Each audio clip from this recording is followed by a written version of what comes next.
ago I rented the lovely Panasonic GH4 from my friends at Lumoid.com. Check them out if you are considering renting cameras, lenses, GoPros. They offer a lot of different devices and you can check them out.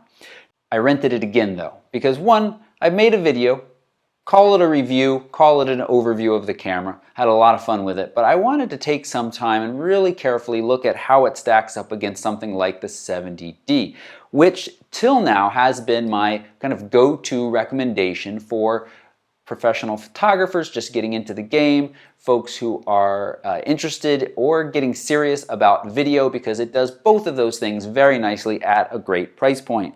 But now we have the GH4 option and we want to look at how these compare.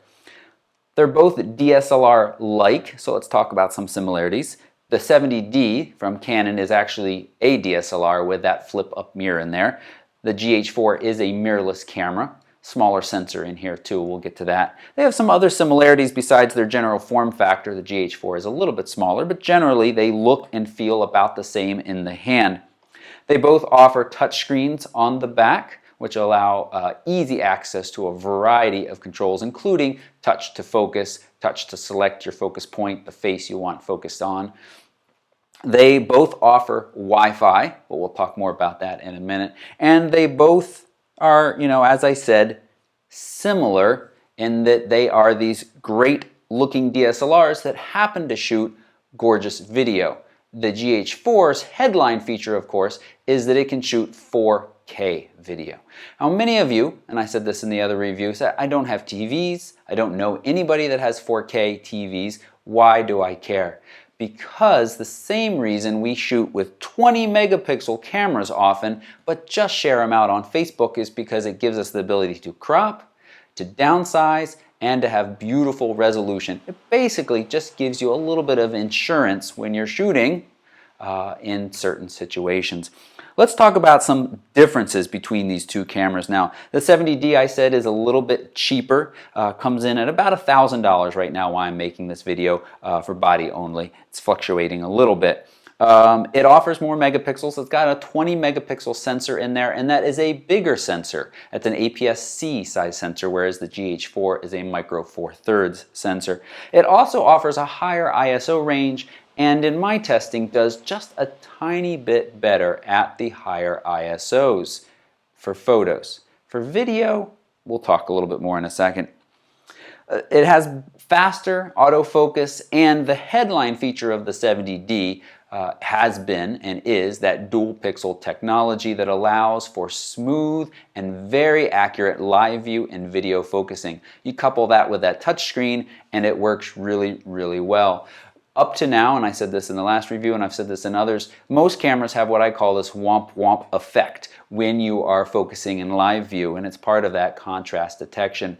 It basically, the camera gets focus and then it goes a little bit out of focus to check and make sure where it thought focus was really is the sharpest point, and it comes back to it. And you see that little bit of a womp womp effect as it's focusing. The 70D with that dual pixel technology nails focus, and you do not see that when focusing in live view. However, if you're a serious videographer, autofocus capabilities don't or shouldn't be the headline feature that matter to you. It should be the quality coming out of these cameras, because manual focus is where it's at. And for most of these videos that I do where I'm a talking head standing in place, I don't need autofocus. It's completely turned off. I just make sure I've got enough depth of field to get the shot without being in focus if I move too far forward or too far backward, and I don't have to worry about the camera focusing. Now, the GH4, as I said, 4K video. And I gave you some reasons why 4K is important, even if you don't know anybody with a 4K TV. A host packed full of other video features like focus peaking, which allows you to quickly see what's in focus graphically on the LCD, not just trying to judge with your own eye whether it's sharp. That's very helpful for manual focus. The 70D does not offer that. Now, there is hope. The Magic Lantern software offers those kind of features in other Canon cameras. They haven't cracked the 70D fully yet, but there's hope that they will, and those features could be added in the future if you want to run that. But GH4 It arrives on your doorstep with focus peaking, zebra highlights for blown out areas, magnification during video, just as I said, nice features. It also offers not only 4K, but 96 frame rate per second, 1080p. So if you want to do some more serious slow-mo, on the 70D you are limited to 30 frame rate, 30 frames per second with 1080. GH4, 1080 at 96. So you can really slow that down and get some smooth, slow motion action. As I said, their form factor is similar, but the GH4 is a little smaller, a little lighter, and you get smaller and lighter lenses. And so really, when you start to look at a camera bag full of gear, the GH4 can offer you some significant savings in space and weight. And if you're doing a lot of traveling, that can be useful. One other big difference, because this is a mirrorless camera, it offers a digital viewfinder. So that is really nice outside in bright light.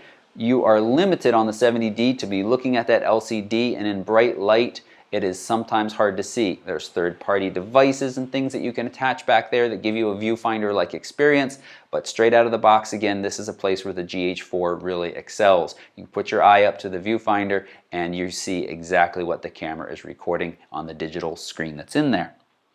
Also, there is a mic jack on the side, so you have the ability to sorry, not mic jack. There's a headphone jack, which the 70D does not offer as well. And so that allows you to real-time monitor your audio as it's coming into the camera. With the 70D, if you want to monitor your audio, you have levels on the screen, but to hear it, you need to have some kind of third-party device or recording system like this. I'm recording right now into a Zoom H4n. One other really nice feature, this applies to any place outside the EU, this GH4 is not limited to recording length. DSLRs and other cameras are limited to 30 minutes, and when it hits that 29 minutes and 59 seconds, the recording stops. Doesn't matter how big your card is. On the GH4, you can record as long as you have card space. Now, if you're recording at 4K, you're very quickly going to fill up even a 32 gigabyte card, but you do have that option, and you can put in larger cards. I want to go more in depth into three areas to compare and contrast these two cameras. One is focus tracking. As I said, 70D has that lovely dual pixel technology. GH4 doesn't. How do they compare? We're going to take a look at that in just a second.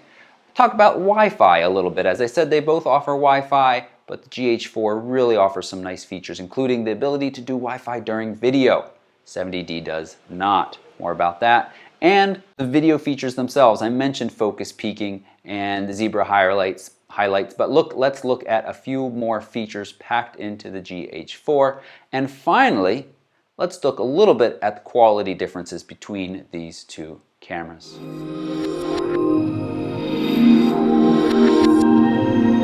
this first test, I just got a sample of the GH4 video, comparing it to the 70D video. In just a second, we're going to switch to tracking modes, but this is just side by side. Look at the detail in the grass and in the distant car on the GH4. Here we've got the tracking now. This is where the 70D and that dual pixel autofocus really shines. The GH4 just can't figure out what it's supposed to be doing, even though it had the white box on my face. Let's take a look at another example where the GH4 does much better, just happened to do better in this trial out of multiple trials. You can see that the wavering, and then it grabs focus on me, and as I approach the camera, this is slowed down some. You can see that they are both in focus, however the GH4 looks so much sharper. Switching over to my kind of standard talking head type shot here, we left autofocus on for both the 70D and the GH4. And again, you can see the GH4 gets really confused very quickly. The 70D does a good job of grabbing focus and keeping focus. Now, I don't recommend leaving autofocus on in a situation like this, simply for this reason. I have seen the 70D get confused as well, but really the GH4 does not do a good job of figuring out what the subject is and keeping that subject in focus. Let's switch over now and listen to what I was actually trying to tell you all.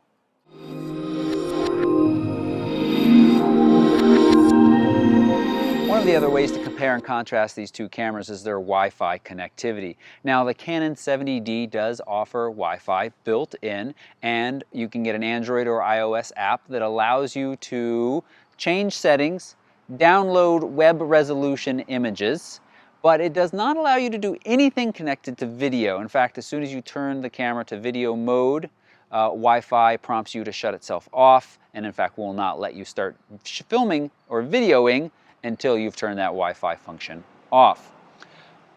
On the other hand, the GH4 does allow you to change settings, does allow you to transfer images, large and original size as well as web sized, and complete control during video.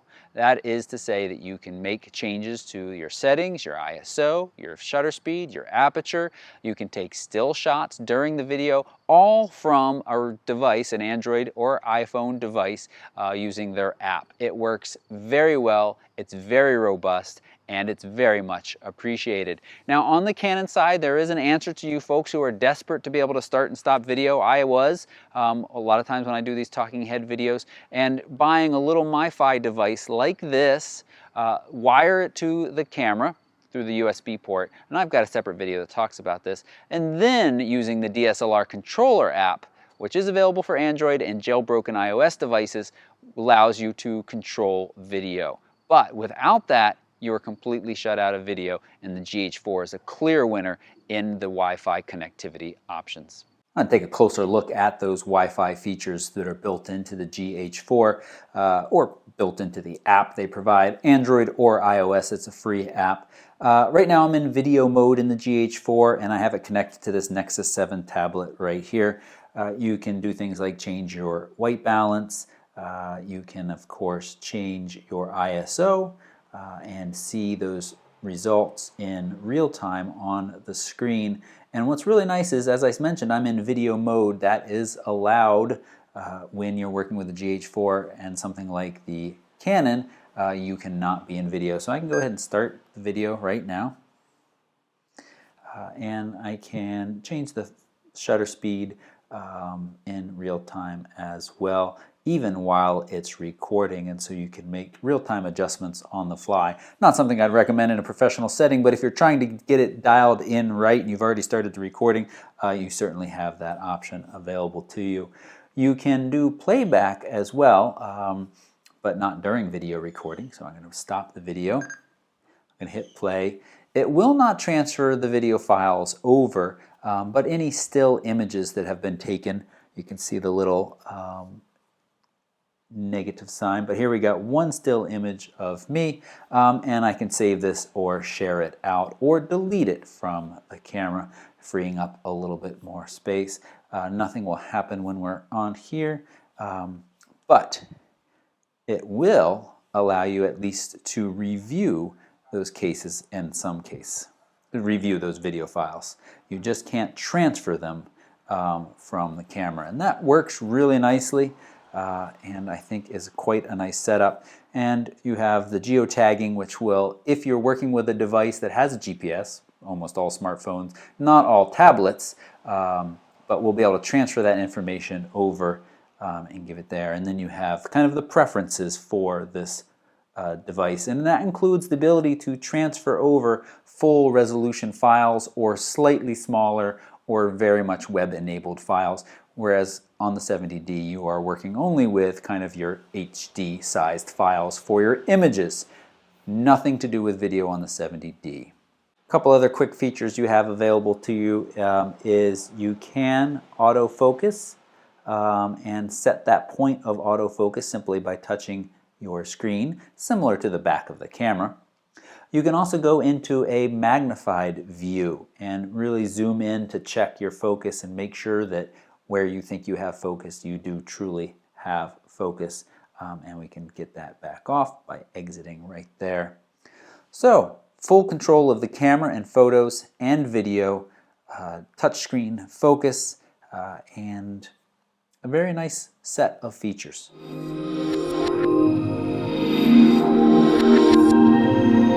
Let's take a few moments and look through the video features that I just mentioned or packed into this GH4.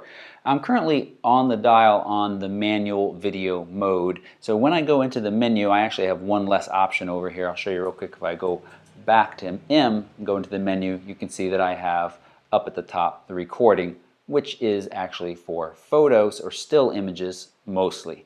And below that I have the motion picture. It doesn't really matter. But I just wanted to mention that. That's how you can get a difference in the menu, way one person's menu looks versus another. So we have photo styles. That's something the Canon 70D offers. But we have, let's say set there. There we go. Up at the top, we can switch through vivid, natural, monochrome, scenery, portrait, thinner. Sign like. So again, 70D offers picture styles as well, but you have a bit more control over them in the GH4, and all of that. The touch screen is available to you. Your recording formats, you have 4 different ones. In the Canon, you only have MOV, but you've got your AV-CHD, MP4, 2 types of MP4 actually, and MOV. I do still keep it on MOV most of the time. You have your recording quality. Your 2 options for 4K at 30 frames per second and 24 frames per second. Again, you have to be in the movie mode on the dial to get your 4K. If you're in manual mode, you can shoot video, but you are limited to 1080p. Notice you've got a lot more information here, including your compression rate, and you also, I mentioned, having the ability to shoot at 96 frames per second. That is not listed here. It's a little tricky, and thanks to Mr. Cheesy Cam YouTube video, I posted a great tip on how to get that. You need to pick a recording option that lists VFR available. So I'm going to go ahead and let's go down to the 24p right there. That's usually what I shoot at. And I'm going to select that, and I'll talk more about making that into 96 frames in just a second. You have your different exposure modes. So I'm in movie mode, but you could shoot it, let the camera make all the decisions, and I don't think these are great ideas for many folks. Most of the time you want to dial in your exposure and keep it there, but you have those options. Variable frame rate off. Now, because I chose a VFR option under recording quality, I now have the ability to go in here and turn this on, and I can go all the way down to 2 frames per second. That's almost like a time-lapse setup, which you could do, all the way up to 96 frames per second. Now what happens is the camera is actually going to conform this for you. That means it will film at 96 frames per second, but the file it gives you is still going to be a 24 frame rate video, and so that's going to run at a 1/4 speed. And so I can just press set. And that's pretty nifty, and then of course you could slow that down even more if you wanted to. Continuous autofocus metering mode, your highlight shadows, your eye dynamic resolute eyes. A good tip, these eye dot is the camera trying to be intelligent here, and I don't recommend these. Actually, I was just playing with that earlier. I just leave both of those off. Luminance level, synchro scan, you can see here we got tele conversion, and we have digital zoom as well. Both of those are offered in there. Time code, HDMI recording output. This camera can do clean HDMI. Sound output, real time, or record sound for the video from the microphone or recording. You have a bunch of different options here for your mics and your levels. Wind cut, lens noise cut, and color bars, and we're back to the beginning. Now, you have options for the video button, and these are just your general options in here that we're not going to go into in too much detail. But one of the things I want to show you though is assigning function menus in record mode. So you have the option to really set this camera up, dial it in, customize it for video shooting. And these functions 6 through 9, and actually 6 through 10, appear on the right hand side in live view. So you press this little function, they slide out, you touch one of them, and it turns it on and off. So that is the little histogram. Oops, I went up a little high. And set your focus area. So again, very robust settings for video, and there's the recording, the magnification that I was talking about. And we can also see if I switch, oh, I am in, we should be able to get our focus peaking and zebras, which I showed in detail in the last video, so we're not going to look at those again now.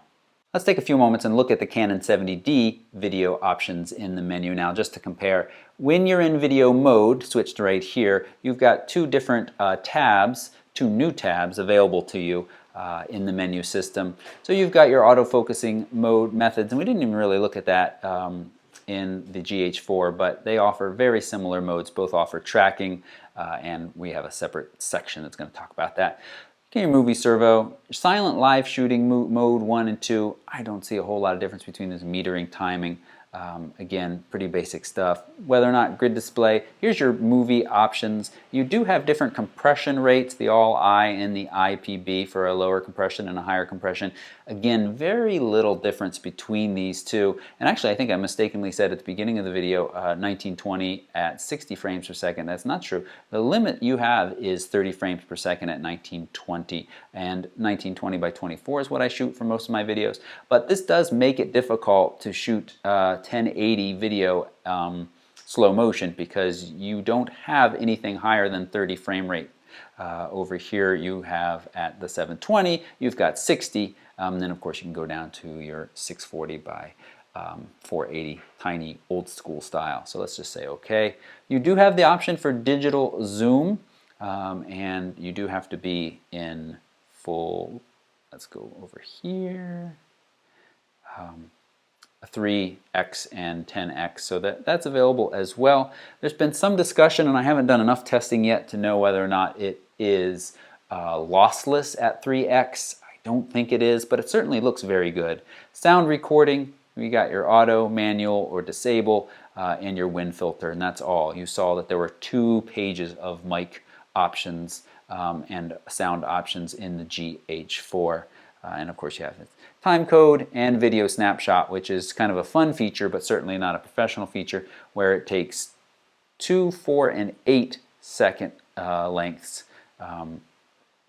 of movies, and it will stitch them together and give you just one movie out of that. And that's it.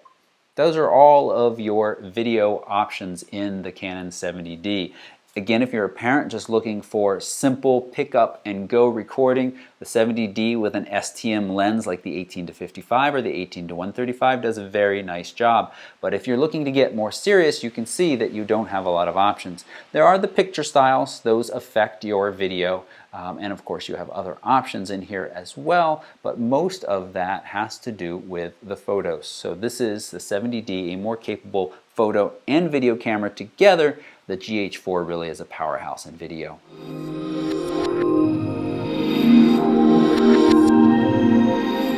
Let's take a look at some video clips now at higher ISOs. Here we have the 70D and the GH4 at ISO 1600, 150% to really just kind of help us see the differences.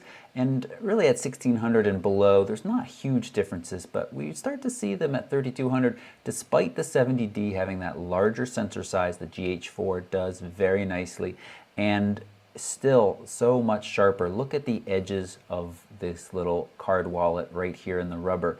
Just so nicely defined, and we got a lot softer over on the 70D side. Now, I think this is really interesting. Those were all at 1080. We can turn this up to 4K on the GH4, and that wasn't enlarged at all. And now, here we are at 200%. Look how close we can get with so much detail from that full 4K video file.